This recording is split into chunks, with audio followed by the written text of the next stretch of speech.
Hello बच्चों, welcome to concept metre. और आज हम जो टॉपिक स्टडी करने वाले हैं उसका नाम है रोलिंग। ये रोटेशन मोशन के अंदर में आता है।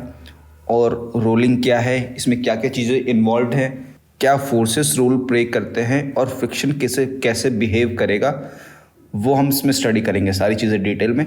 तो आप इस वीडियो को एंड तक देखें, ठीक है। तो रोलिंग जो है बच्चों, हमने अभी तक दो टाइप के मोशन पढ़े।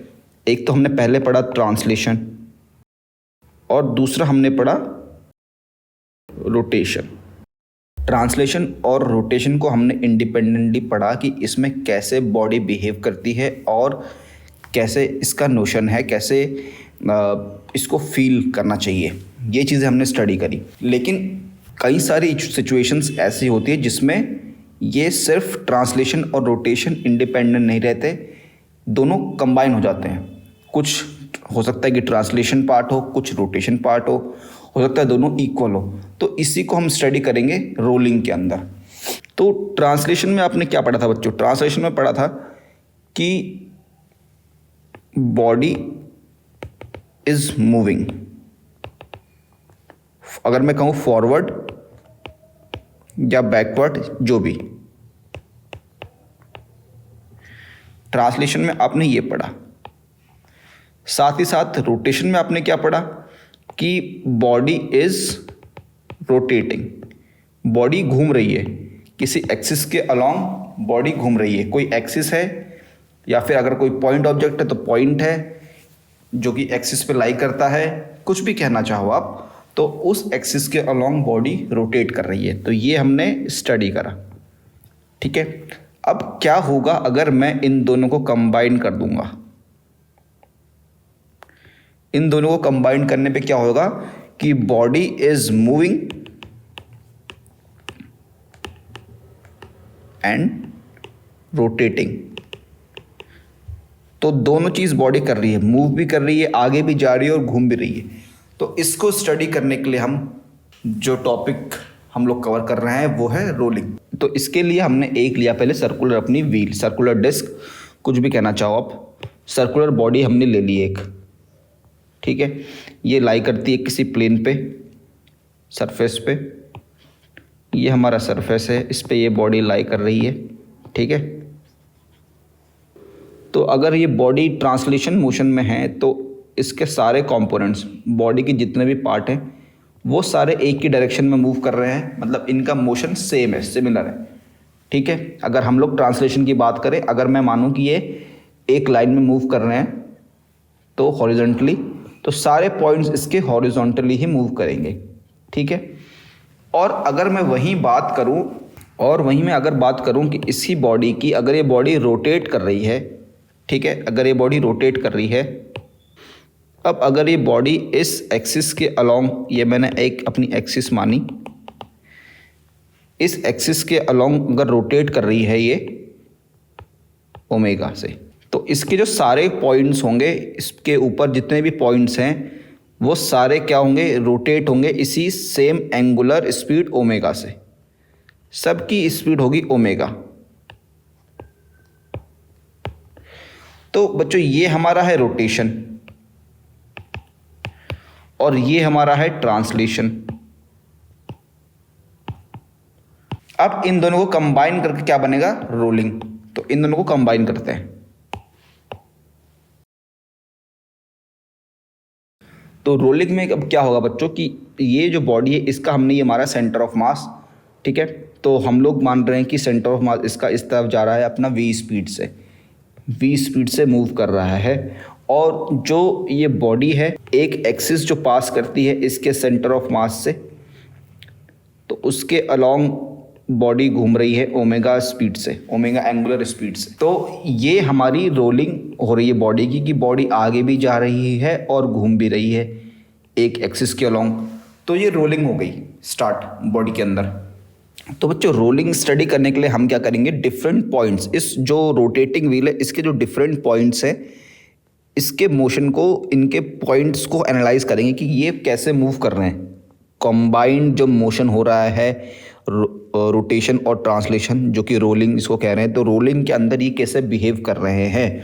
तो ठीक है, तो पहले देखते हैं हम पॉइंट नंबर 1, अगर मैं 1 पॉइंट की बात करूं, 1 पॉइंट में देखो आप, ये पॉइंट जो मूव कर रहा है, ये पॉइंट अगर मैं इसके ट्रांसलेशन मोशन की बात करूं तो इस तरफ इसकी स्पीड है v, और अगर एंगुलर बात करूं तो एंगुलर तो ओमेगा है, लेकिन उस एंगुलर स्पीड की वजह से, रोटेशन की वजह से इसकी एक टेंजेंशियल स्पीड हो जाएगी। तो वो टेंजेंशियल स्पीड किस तरफ है, इस तरफ देखो, टेंजेंशियल स्पीड इस तरफ है, वो होगी हमारी r ओमेगा, और ये हो गई v, ठीक है।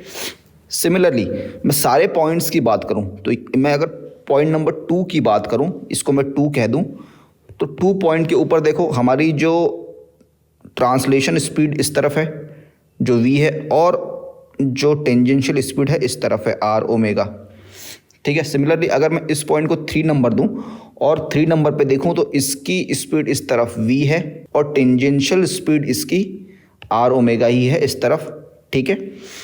और इस पॉइंट की मैं बात करूं 4 की, तो 4 पॉइंट पे क्या होगा, तो 4 पॉइंट पे हमारा जो इसकी v है सामने रहेगी और टेंजेंशियल स्पीड इसकी इस तरफ रहेगी r ओमेगा। तो हमने क्या देखा कि डिफरेंट पॉइंट्स पे जो रोटेटिंग हमारी बॉडी है, जो रोलिंग हमारी बॉडी है, जिसके अंदर रोटेशन और ट्रांसलेशन दोनों हो रहा है, उसमें डिफरेंट पॉइंट्स के डिफरेंट वेलोसिटीज या डिफरेंट स्पीड है, ठीक है। अब इस डिफरेंट स्पीड्स का क्या रोल रहेगा, ठीक है। तो इसके लिए जब हमारी बॉडी होती है प्योर रोलिंग में, प्योर रोलिंग में जब होती है, तो प्योर रोलिंग के अंदर हम लोग क्या होता है बच्चों, जब बच्चों प्योर रोलिंग में बॉडी होगी तो ये जो यहाँ पर स्पीड्स के सबसे नीचे वाले पॉइंट में है, ये जो पॉइंट ऑफ कांटेक्ट, इसको हम बोलते हैं पॉइंट ऑफ कांटेक्ट। तो ये जो पॉइंट ऑफ कांटेक्ट है, इस पॉइंट ऑफ कांटेक्ट की वी नेट रहेगी 0। तो मतलब ये जो पॉइंट ऑफ कांटेक्ट है इसकी इंस्टेंटेनियस, दिस इज इंस्टेंटेनियस, ठीक है। ये आपको ध्यान रखना है कि एक पर्टिकुलर इंस्टेंट पे, जिस भी इंस्टेंट पे ये पॉइंट इसके कांटेक्ट में आ रहा है, तो उस समय उसकी स्पीड वहाँ पर 0 है, ठीक है। तो अब हम क्या स्टडी करेंगे कि हम क्या देखेंगे कि भाई ये जो सरफेस है इसके ऊपर एक पॉइंट यहाँ पर लगा हुआ है, जो पॉइंट कांटेक्ट इसमें ये वाला पॉइंट है, इसको हमने यहाँ पर देखा कि इसकी स्पीड होगी 0। 0 मतलब क्या होगा बच्चों, 0 मतलब कि ये पॉइंट रेस्ट में है। रेस्ट में कहने का मतलब है कि ये जो सरफेस है इसके और इस पॉइंट के बीच में कोई रिलेटिव मोशन नहीं है, नो रिलेटिव मोशन। अब आपको ये रिलेटिव मोशन में क्यों पढ़ा रहा हूँ, ये हम लोग आगे भी डिस्कस करेंगे, लेकिन इसका बहुत इंपॉर्टेंस है नो रिलेटिव मोशन, क्योंकि रिलेटिव मोशन नहीं है मतलब कि ये इंस्टेंटेनियसली ये एक पॉइंट ऐसा है जो रेस्ट पे है। सिमिलरली सारे पॉइंट्स के ऊपर कुछ अलग अलग स्पीड रहेगी। तो हमने क्या देखा कि v is equal to r omega, ये प्योर रोलिंग की कंडीशन हमने बताई, ठीक है। तो इसी पॉइंट को हम लोग आगे देखते हुए देखेंगे कि जो हमने पॉइंट्स लिए थे 2, 3 और 4, इसके ऊपर हम लोग नेट स्पीड बॉडी की निकाल सकते हैं। अगर ये r ओमेगा और v बराबर है, ये जो v है, तो इसकी स्पीड इस नेट इस तरफ है, इसकी स्पीड नेट इस तरफ ही हो गई, ये 2v हो गई या फिर 2r ओमेगा हो गई, और इसकी स्पीड हो गई इस तरफ। तो आपने क्या देखा कि डिफरेंट पॉइंट्स हैं, उनके ऊपर डिफरेंट स्पीड काम कर रही है, या फिर मैं कहूँ कि डिफरेंट स्पीड उनकी है। जो रोटेटिंग हमारी व्हील है, रोलिंग व्हील है, उसकी डिफरेंट स्पीड है और डिफरेंट पॉइंट्स पे डिफरेंट स्पीड काम कर रही है। तो ये तो हमने एक बात करी बच्चों कि जब प्योर रोलिंग हो रही है, प्योर रोलिंग का मतलब v is equal to R omega. v is equal to R omega मतलब अगर मैं इसको सिंपल कहूँ कि ट्रांसलेशन बराबर रोटेशन, ट्रांसलेशन पार्ट कह देता हूँ, ट्रांसलेशन पार्ट बराबर रोटेशन पार्ट, तो v is equal to R omega. लेकिन क्या होगा अगर ये बराबर नहीं है, ट्रांसलेशन और रोटेशन बराबर नहीं है, तो क्या होगा, तो ये फिर यूनिफॉर्म प्योर रोलिंग नहीं रह जाएगी, ये रह जाएगी हमारी एक्सेलरेटेड, या फिर मैं कहूँ कि सिर्फ रोलिंग। तो जब ये बराबर दोनों नहीं है तो इसमें दो सिचुएशन हो सकती है, या तो v हमारा r ओमेगा से बड़ा होगा या v हमारा r ओमेगा से छोटा होगा। ठीक है, तो दोनों केसेस देख लेते हैं। जब v हमारा r ओमेगा से बड़ा है मतलब क्या हुआ कि भाई ट्रांसलेशन पार्ट ज़्यादा हो रहा है रोटेशन पार्ट से, तो बॉडी भाग ज़्यादा रही है लेकिन घूम कम रही है। तो बॉडी ज़्यादा भाग रही है तो इसको हम क्या नाम देंगे, फॉरवर्ड स्लिपिंग। फॉरवर्ड स्लिपिंग, तो फॉरवर्ड स्लिपिंग में क्या होगा बच्चों कि वी ट्रांसलेशन मोशन ज़्यादा है और घूम कम रही है। और ऐसा कब होता है, आप देखोगे जब आप करते हो अप्लाई ब्रेक, या फिर मैं कहूँ सडन ब्रेक। अगर आप सडन ब्रेक जब या फिर डिस्क ब्रेक लगाते हो जोर से, तब क्या होता है कि बॉडी स्किड करती है और घूमती कम है। ठीक है, आपने देखा होगा कई बार मूवीज़ में भी कि कभी कभी तो सिर्फ स्किड ही करती है, रोल करते ही नहीं है। ठीक है, रोटेशन। तो ये सिचुएशन तब होती है। और सिमिलरली मैं इसका रिवर्स की बात करूं, जब आर ओमेगा ज़्यादा है कि मतलब कि रोटेशन ज़्यादा हो रहा है ट्रांसलेशन से, तो ट्रांसलेशन से रोटेशन ज़्यादा हो रहा है तो मतलब क्या हुआ कि बॉडी का रोटेशन ज़्यादा है और ट्रांसलेशन कम है, तो इसको हम लोग कहते हैं बैकवर्ड स्लिपिंग।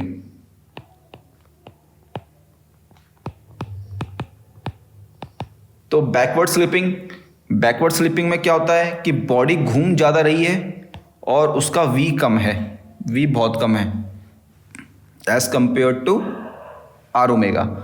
ठीक है, बहुत कम या कम कुछ भी कह सकते हो। और ऐसे सिचुएशंस कब आती हैं जब आप सैंड,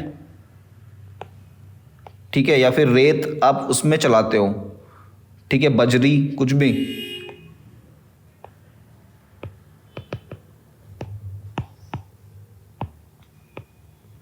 आपने देखा होगा बाइक्स या फिर साइकिल को जो भी है कार जो मड में चलाते हो, रेत में, तो ये सिचुएशंस आती है कि जब बॉडी घूमती बहुत ज़्यादा है लेकिन आगे नहीं जाती। जब कीचड़ में गाड़ी कई बार फंस जाती है, कई बार गाड़ी कीचड़ में फंस जाती है, तो भी ऐसे सिचुएशंस आती हैं।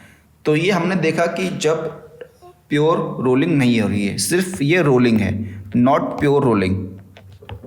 तो बच्चों इन केसेस में जो हमारा पॉइंट ऑफ कांटेक्ट था बॉडी के ऊपर जो हमने देखा था, अब इसकी कहानी यहाँ पर आती है कि ये जो पॉइंट ऑफ कांटेक्ट था इसकी कहानी आती है। देखो, जब v is equal to R omega था,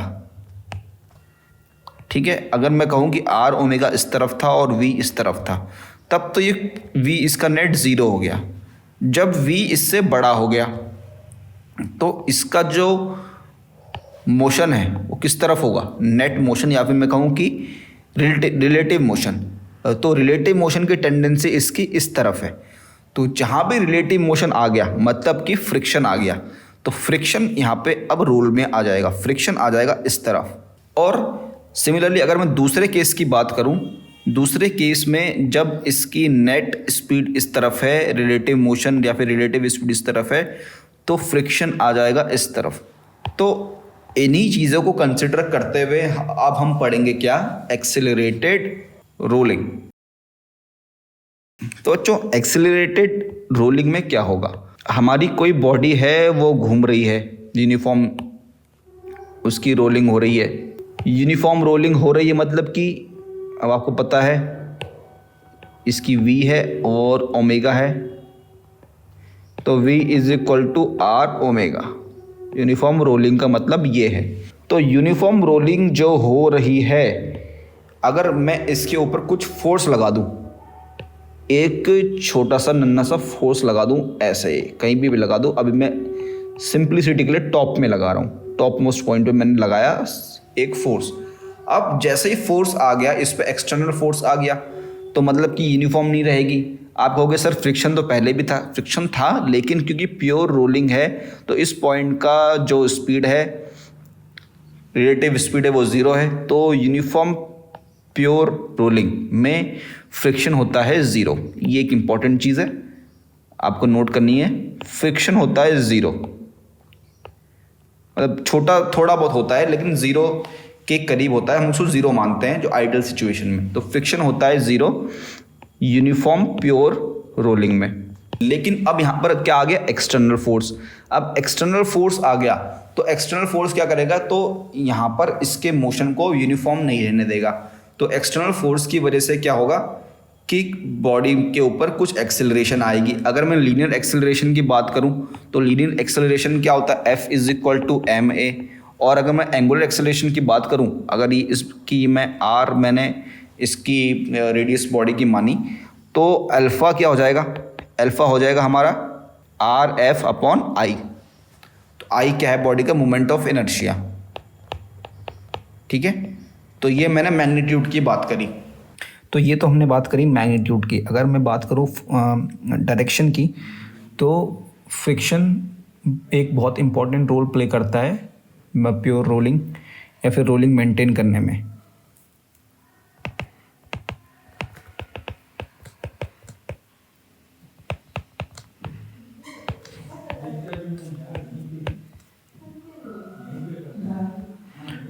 वो कैसे प्ले करेगा इम्पॉर्टेंट रोल, फ्रिक्शन क्या है, एक सेल्फ एडजस्टिंग फोर्स है। फ्रिक्शन सेल्फ एडजस्टिंग फोर्स है जो अपना मैग्नीट्यूड एंड डायरेक्शन दोनों चेंज करता है एज पर द सिचुएशन। और ये चीज़ हमने देखी कहाँ पर, लॉज ऑफ मोशन के अंदर, जो इंक्लाइंड प्लेन वाले एग्जांपल थे या फिर पुली ब्लॉक जो लगी होती थी प्लेन के ऊपर, उन एग्जांपल्स में हमने देखा कि जो फ्रिक्शन अपना मैग्नीट्यूड एंड डायरेक्शन दोनों चेंज कर लेता है एज पर द सिचुएशन। क्योंकि फ्रिक्शन का जो बेसिक नेचर है या फिर बेसिक रोल है वो क्या है, to stop the relative motion, to stop the relative motion between two surfaces.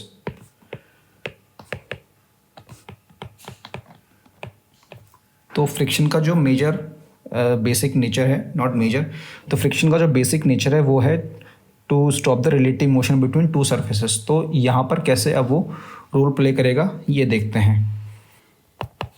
तो अगर मैं फर्स्ट केस की बात करूं तो हमने जो फोर्स इसके ऊपर अप्लाई किया, बॉडी के ऊपर ये जो फोर्स अप्लाई किया, इसकी वजह से जो सिचुएशन अराइज हुई वो सिचुएशन कैसी थी कि इसका जो आर अल्फ़ा या मैं कहूं कि एंगुलर इसकी एक्सेलरेशन थी वो ज़्यादा थी as compared to linear acceleration. जो कॉरस्पॉन्डिंग लीनियर एक्सेलरेशन है इसके कंपेयर में एंगुलर एक्सेलरेशन ज़्यादा है बॉडी की due to application of this force. तो उस केस में क्या होगा, उस केस में जो फ्रिक्शन है वो फ्रिक्शन फॉरवर्ड डायरेक्शन में लग जाएगा। तो फ्रिक्शन फॉरवर्ड डायरेक्शन में लगेगा, ठीक है, फ्रिक्शन की डायरेक्शन आ जाएगी फॉरवर्ड में। और इस सिचुएशन को हम बोलेंगे बैकवर्ड स्लिपिंग। इस सिचुएशन को बोलेंगे हम बैकवर्ड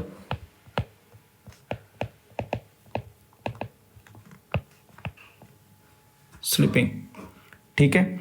और इसके ऑपोजिट हम बात करें, जब ऐसी सिचुएशन आ जाए कि फोर्स के एप्लीकेशन की वजह से जो हमारा ए है, जो हमारा लीनियर एक्सेलरेशन है या फिर ट्रांसलेटरी एक्सेलरेशन है, जो भी हम कहना चाहें, वो ज़्यादा है as compared to R alpha जो कॉरस्पॉन्डिंग एंगुलर एक्सेलरेशन है। तो उसके कंपेयर में क्या होगा, तो उस सिनेरियो में हमारा जो फ्रिक्शन फोर्स है वो लग जाएगा बैकवर्ड डायरेक्शन में, ठीक है। फोर्स हमने अप्लाई किया और फोर्स के एप्लीकेशन की वजह से फर्स्ट केस में जो सिचुएशन अराइज हुई वो ये थी कि आर अल्फ़ा ज़्यादा था एज़ कम्पेयर टू ए, और सेकंड सिचुएशन में ये कंडीशन बनी कि ए ज़्यादा था as compared to R alpha. तो इस कंडीशन में हमारा फ्रिक्शन फोर्स लग गया बैकवर्ड। तो यहाँ पे हमने क्या देखा कि फ्रिक्शन अपना डायरेक्शन भी चेंज कर रहा है इन रोलिंग ऐसी रोलिंग में जहाँ पे फोर्स का एक्सटर्नल फोर्स आ गया बॉडी के ऊपर और फिर फ्रिक्शन का रोल आया। तो आपने ये देखा कि फ्रिक्शन कैसे अपनी डायरेक्शन बदल रहा है फॉरवर्ड एंड बैकवर्ड डायरेक्शन में।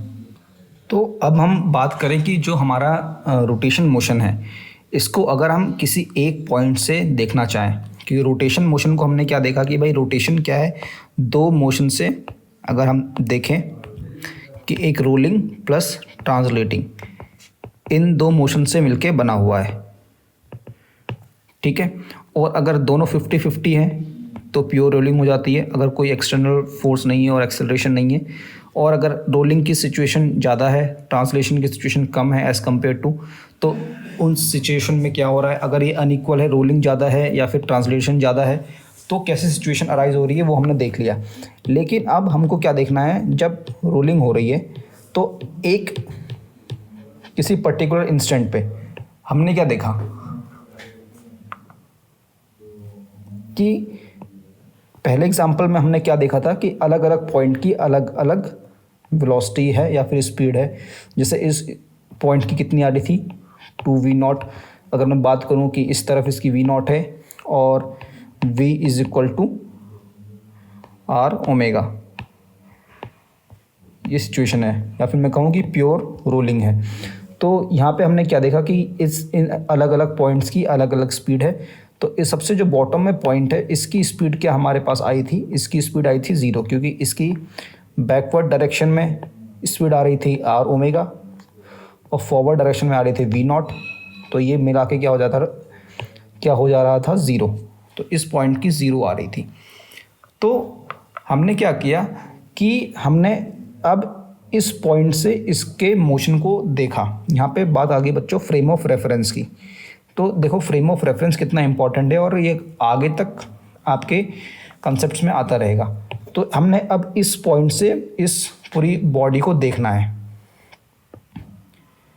मतलब क्या है कि इस पॉइंट पे बैठ के हमको इस पूरी जो रोलिंग बॉडी है या फिर रोटेटिंग बॉडी है इसको एनालाइज करना है। ठीक है, तो इसको जब एनालाइज करेंगे तो इन पॉइंट्स की अब ये जो हमारे पास थी ये तो हमारे सेंटर फ्रेम की रिस्पेक्ट में स्पीड थी, जो अलग अलग स्पीड थी, जिसमें इसमें इस तरफ और इस तरफ नेट इस तरफ आ जाएगा, इस तरफ नेट इस तरफ आ जाएगा। लेकिन अब मैं चाह रहा हूँ कि मैं इस पॉइंट से बैठ के देखूँ। इससे क्यों बैठ के देख रहा हूँ मैं, क्योंकि ये ऐसा पॉइंट है जिसकी एक पर्टिकुलर इंस्टेंट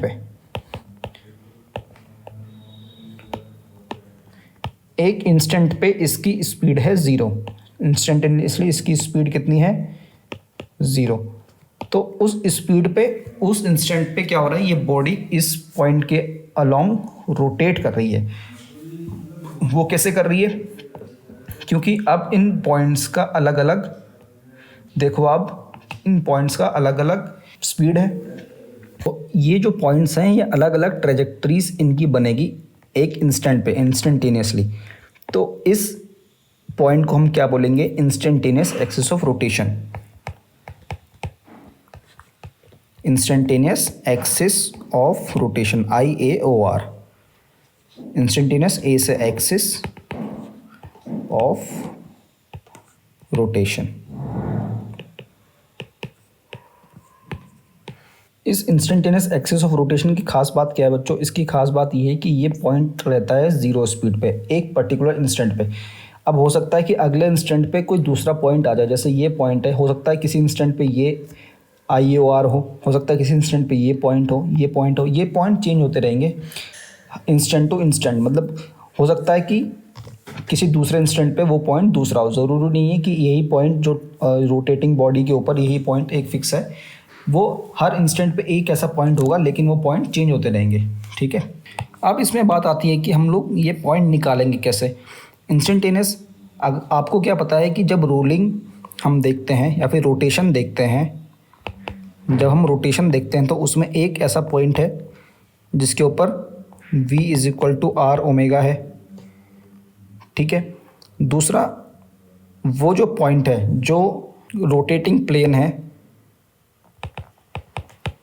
रोटेटिंग प्लेन के परपेंडिकुलर होगा वो एक्सिस मतलब वो लाइन, एक ऐसी लाइन जो इस पॉइंट से पास कर रही है, ये निकलेगी एक्सिस। जैसे इस वाले केस में ये एक्सिस है, तो बॉडी जैसे इस तरफ रोटेट कर रही है तो इसके परपेंडिकुलर होना चाहिए और इस पॉइंट से पास होना चाहिए जिस पे v is equal to R omega हो, या फिर जिसकी स्पीड 0 हो, नेट स्पीड 0 हो। तो कैसा निकलेगा ये पॉइंट या फिर ये एक्सिस कि एक तो v is equal to R omega होना चाहिए उस पॉइंट पे, ठीक है, और वो एक्सिस जो है perpendicular to the plane of rotation होना चाहिए।